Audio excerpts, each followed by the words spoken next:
1, 2, 3, come on!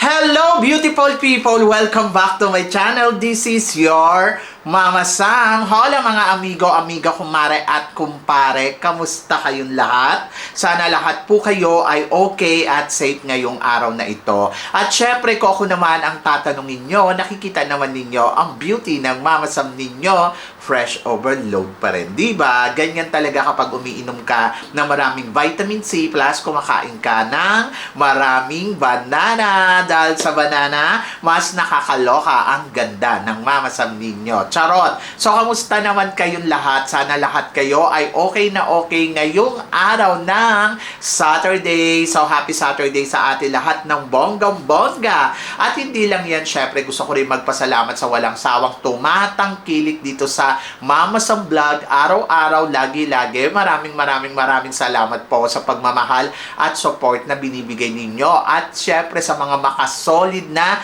Mama Sam dyan na laging tumututok dito. Araw-araw, lagi-lagi, maraming salamat guys sa inyong lahat. Kaya naman ngayong araw na to, marami akong hatid na chika sa inyo na talaga naman, oh my gosh, magtataas ang kilay ninyo ng bonggang-bongga sa mga pag-uusapan natin ngayon. Kaya guys, wag na nating patagalin ang ating mga chika. So para sa una nating chika, sabing ganon, sa Miss World daw, pag host candidates at saka appointed and candidates ay nananalo daw ng Miss World. Sa China, noong taong 2027 at 2012 na ginanap ang Miss World doon sa kanilang bansa ay nanalo ang host country. And then ngayong taon naman na to, sabing ganon, appointed at saka host country ang tawag dito, ang Vietnam. So, possible ba ang Vietnam ay manalo dito sa Miss World? Kasi daw, yung kay appointed daw noon si, Oppo Suchata ay nanalo. So, ito naman daw appointed plus host country. O, di ba? Nakakaloka. Anyway, ako, para sa akin, siguro naman ang Miss World ay fair sila sa mga candidates na magkukumpit dito sa Miss World 2026. Medyo nakakakaba dahil may mga ganyan silang history, but I hope na sana talaga itong si Madam Julia ay mapansin yung ibang candidates at pwedeng manalo doon sa Vietnam. Di ba? Kaya wish all the best sa mga candidates na maglalaban-laban dyan sa Vietnam ngayong taon na to. Nakakaloka. Pero ito mas nakakaloka. Philippines mahihirapan manalo ng Miss World kung sa Vietnam gagawin. Anong chika mo dito, Mama Sam? Well, ang chika ko dyan ay nako, maging positibo na lang ang ating pananaw kasi hindi natin alam, di ba? So yes, may history talaga tayo sa Vietnam na kapag doon ginagawa yung pageant, medyo hirap talaga ang Philippines manalo or nagiging first runner-up ang pinakahuling nararating natin. Pero may nanalo na yata na parang wala pa, no? So, yon. So, mahirap talaga pag sa Vietnam. Pero nandoon ako sa part na magtiwala tayo sa kandidata natin, magtiwala tayo sa organization, at higit sa lahat, syempre, ipagdasal natin na sana manalo tayo ng Miss World ngayong taon na to. So, nasa candidates natin, syempre, yung nakasalalay yung ikakapanalo. So, I hope na sana maghanda ng bonggang-bongga ang pambato natin sa Miss World at para makuha natin ang Miss World crown. So, wag tayo maging negatibo muna. Just keep fighting and let's see in the result. Diba? So, yun. So, good luck sa pambato natin at good luck sa magiging laban niya dyan sa Miss World. Nakakaloka. And then, eto ang sumunod na chika. Pambato ng Iloilo. Kamukha daw ni Tamarine, ng South Africa. So, yon. So, ako para sa akin, hindi naman malayo. Ang ganda-ganda ni Tamarine in person. Pag nakita mo si Tamarine in person, hindi ko pa nakikita si Miss Iloilo. Hindi ko naman sinasabing hindi siya maganda. Pero siguro, iwasan na lang natin yung, oy, hawig niya si ganito, oy, ikumpara kay ganito, para hindi nalalagay sa alanganin ang pambato ng Iloilo. So, ako mas naniniwala ako na ang ipinapakita ni Miss Iloilo ay syempre yung kanyang sariling identity, galing. Oho. So, kung ano man yung merong character siya dyan na ipinapakita na nagugustuhan ng organization dahil yon sa personalidad na meron ang pambato ng Iloilo. Hindi ko naman nakikita na, oy, hawig niya si ganito, hawig niya si ganito. So, just keep going and keep fighting lang para kay Miss Iloilo. At ako naman, naniniwala naman ako, as long ipinapakita mo yung kalidad mo, ipinapakita mo yung kakayahan mo, pwede kang manalo, di ba? So, laban lang. Wag na tayo na, oy, eto kamukha ni ganito. The more na sinasabi nyo yan, the more na papalayo ang corona sa kanya. Kasi as long as possible, ayaw nila magkaroon ng prototype beauty ang magiging pambato natin. Ganon. Kaya, tigilan na yan. So, yan. Tigilan na yung kamukha siya ni Batman, kamukha siya ni Robin. Ganon. Ay, nako, nakakaloka. At para naman sa sumunod na chika, eto nga, pambato ng Batong Tani sa Miss Grand, sa Miss Grand Thailand. So, usap-usapan ngayon sa social media. Anong chika mo dito, Mama Sam? Well, ang chika ko ay congratulations kay Miss Batong Tani. Yes, dahil nga sa pagkakalaglag ng kanyang ngipin during preliminary competition ay naging topic talaga siya dito sa social media. Yung iba pinagtawanan, yung iba talagang pero ang nakita ko sa kanya, yung brave. Yung alam mo yon, yung kung paano niya i-fix yung sarili niya sa hindi niya inaasahan na pagkakataon. So, yung confident nandoon din yung no hesitation siya sa mga sitwasyon, no panic, hindi siya nagpanic, just keep going. Fix and fighting. Ayun yung maganda sa kanya. Kaya ako, para sa akin, dapat siyang makapasok sa top 20 ng Miss Grand. At dahil sa sitwasyon na to, isa siyang halimbawa sa atin, kung iisipin mo na bawat sa atin sa sitwasyon na hindi natin makontrol, ay hindi tayo kailangan magpanik. Hindi tayo kailangan magkaroon na hesitation na ipagpatuloy ito. Kumbaga, tuloy-tuloy lang ang laban. And then, ipinakita niya din dito yung confident na dapat na kahit anong mangyari, ipagpatuloy mo lang. At yun yung nakita kong galawan dito kay Miss Batong Tani. At hindi natin siya dapat gawing content na, alam mo, yung katawa-tawa. Dapat natin siyang hangaan. Kaya para sa akin, isa siyang halimbawa sa mga sitwasyon na hindi mo makontrol at kung paano mo i-handle yung sarili mo with confidence. And then, para sa akin, pasok siya sa semifinals. Dapat dito sa Miss Grand. So, yan. At palakpakan natin siya. I hope na talaga isa siya sa mga makapasok sa enter ng top 20 ng Miss Grand ngayong gabi. Di ba? At para naman sa sumunod natin, chika, speaking of Miss Grand, sino kaya ang susunod na reyna?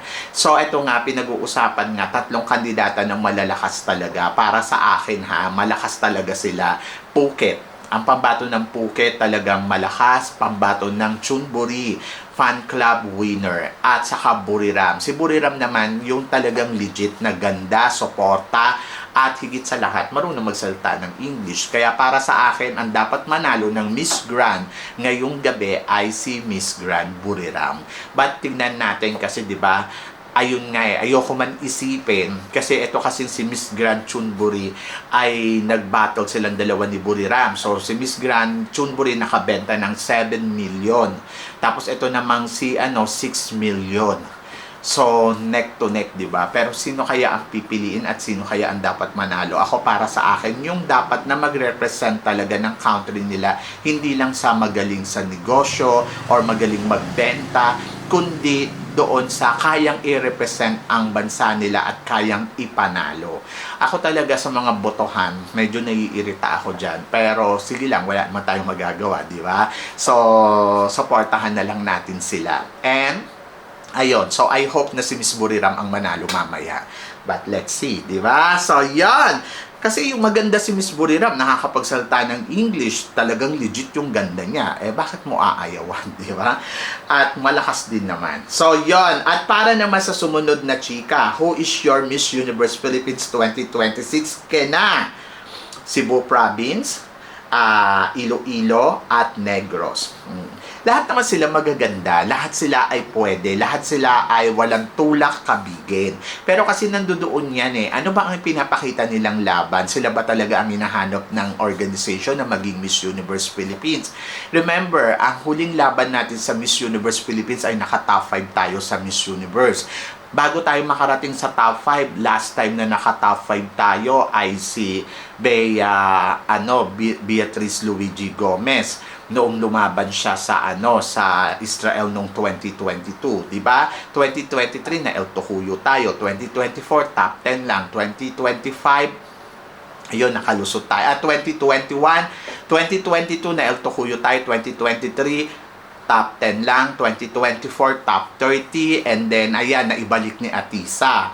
And then I hope na sana makapili tayo ng candidates na kalibre, na makakarating talaga hanggang sa dulo ng competition. Hindi lang yung ang target natin ay kasi gusto natin sila, pero alam naman natin na mahina ang laban nila pagdating sa Miss Universe, di ba? At kung merong kandidata na alam mo kayang manalo ng Miss Universe or kayang makabalik sa top 5 sa competition ng Miss Universe, bakit mo aayawan yun? Di ba? So sila, nakikita ko, yes, magaganda sila, pero ang tanong ko, pang Miss Universe nga ba talaga ang mga beauty nila? Oh, di ba? So yon, and I hope and I wish all the best sa mga kandidata to na kung hindi man nila makuha ang universe ay mabigyan sila ng magagandang crown na pwede nilang i-represent ang Pilipinas na mananalo sila.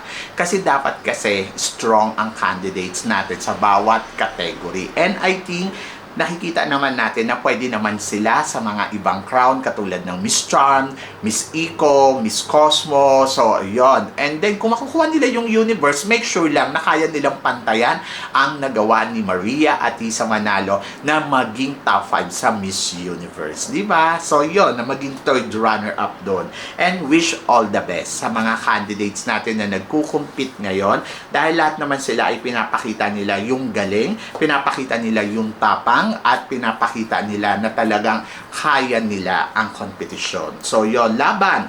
And then, para naman sa sumunod natin, chika, eto nga, si Tarina Botes ng Thailand para sa MGI All-Stars, handang-handa na para sa competition. So, Mama Sam, tingin mo, siya kaya ang tatalo kay Gassini Ganados? To be honest, hindi din naman siya ganun kaganda. Charot. Pero, nandoon ako na yung galing niya, the way kung paano magsalita, doon niya siguro may elbow si Gassini. At nakikita ko na dapat maganda si Gassini talaga ng todo-todo, especially yung communication skills. Pasarela, magaling si Gassini, projection, beauty, perfect si Gassini. Ang worry ko lang kay Gassini, syempre, yung kanyang comm skills. Pero ito kasi si Katarina Botes ay kompleto talaga siya. May body, height, and then may beauty, and then magaling yung comm skills. So, let's see kung kaya niya nga bang talunin o elbowin si Gassini sa darating na MGI All-Star. So, magandang hamon to, di ba? So, yan. So, good luck kay Tarina at good luck, syempre, sa pambato natin. So, ito ang sumunod na chika. Speaking of, MGI All-Star. Sabing ganon, ang kapalaran daw ba ni Emma Tiglao ay maging kapalaran din kaya ni Gassini Ganados. Kasi daw, si Emma Tiglao ay kabatchmate niya si Gassini sa Binibining Pilipinas. Parehas silang naging top 20 doon sa nilabanan nilang pageant. Tapos, parehas sila na naging, tawag dito, top 20, tapos parehas sila na naging back-to-back. Hinihit nila yung back-to-back kasi si Catriona Gray 2018 sa Miss Universe, naman para sa Intercontinental, and then sumali sa sa Miss Grand International si Emma, at ngayon naman si Gassini. So, tingin daw ba natin kukuhanin daw ni Gassini ang corona ng MGI All-Stars. To be honest, ako, may laban naman si Gassini. Bakit hindi? Magaling si Gassini. Maganda si Gassini. So, ang kailangan lang ni Gassini ay hihanda yung sarili niya. Alam natin na may kahinaan si Gassini, especially in communication skills. So, yun yung dapat niyang tutukan. At naniniwala naman ako na ginagawa niya yung paraan ng kanyang makakaya para sa laban niya dito sa MGI All-Stars. Yes, pwedeng maging kapalaran ni Gassini ang naging kapalaran ni Emma Tiglao, pero pwede ding hindi mangyari yon kasi iba si Emma, iba si Gassini. Kahit pa sabihin natin na, uy, parang pareha sila ng destiny. Ayun lang yung iniisip natin. Pero sila pa rin ang gagawa ng paraan para maipanalo nila ang magiging laban nila sa international pageant. At nagawa na yun ni Emma Tiglao at tignan natin kung magagawa uli ito ni Miss Gassini Ganado. So, yon, good luck and wish all the best para kay Gassini. So, yon, laban. At para naman sa sumunod natin, chika, mga pasabog ng kandidata sa Miss Universe Philippines. So, kahapon naglabas nga ng pasabog na photo sila Union at naglabas din syempre ng pasabog na photo si Pampanga. Sino ang mas kabog? To be honest, kung titignan mo yung mga photos nila, para sa akin, mas kabog ang photos ni La Union. So, yon. Ayoko maging bias kay Pampanga, pero sila Union talaga yung yung maganda yung photos niya. Pag tinignan mo, my gosh, ikaw talaga yung magiging Miss Universe Philippines. Kay Pampanga, maganda yung photos niya. I love the way kung paano niya ina-execute yung sarili niya sa mga photoshoot niya. Pero mas iba kasi yung dating nung kay La Union. Very high class, beauty, international queen, ganun yung dating na talagang masasabi mo, ay bongga. So ngayon, parehas lang naman sila, pero mas angat lang talaga konti yung kay La Union pag tinignan mo in terms of beauty. Iba talaga yung register niya talaga pag nakukuha na siya ng mga photoshoot. At importante yon sa isang lumalaban sa Miss Universe. Yung hindi lang yung looks mo na iisa ang nakikita sa'yo. Dapat merong nakikita na parang kakaiba din at iba yung dating, di ba? So, yun, aminin na natin yun. Pero, hindi ibig sabihin nito, wala nang laban si Pampanga. Pampanga, nakikita ko na isa siya sa mga malakas na kandidata at hindi imposible na mag-penetrate ng bonggang-bongga si Pampanga at manalo ng Miss Universe Philippines, di ba? So, ngayon, abangan natin dyan kung sino ang magla-last two standing or silang dalawa ba ay makakarating talaga sa top 5 ng Miss Universe and then sino ang kukuha ng Miss Universe title, di ba? Miss Universe Philippines. And then, ako para sa akin, yes, pwede si Pampanga, may ganda si Pampanga, may height, and then pwede din sila Union. Sila Union, nako, iba din ang kalibre. Maganda, may height, and bukod doon, yung standard of level niya talaga pang Miss Universe. And then, bahala na kayo kung sino yung pipiliin ninyo at sino ang gusto ninyo ipadala natin sa Miss Universe. So, mahirap kasi pag sinabi ko, ay nako, dapat sila Union. Magre-react naman yung mga taga Pampanga. Pag sinabi naman natin na, ay dapat si Pampanga, magre-react naman yung mga taga La Union. O, sino ba talaga?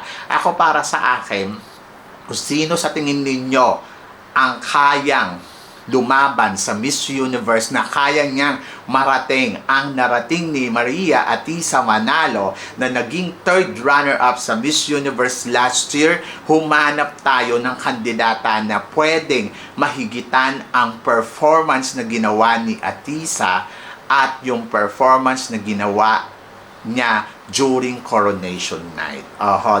Na kaya pang mag-top 5, kayang mag-win ng title. So ngayon, ikaw ang tatanungin ko, tingin mo ba kapag comment below mo yan kung bakit siya ang nakikita mo na dapat na manalong Miss Universe Philippines ngayong taon na to. So yan! So syempre maraming salamat sa inyong lahat sa support at pagmamahal na binibigay ninyo syempre dito sa channel ko.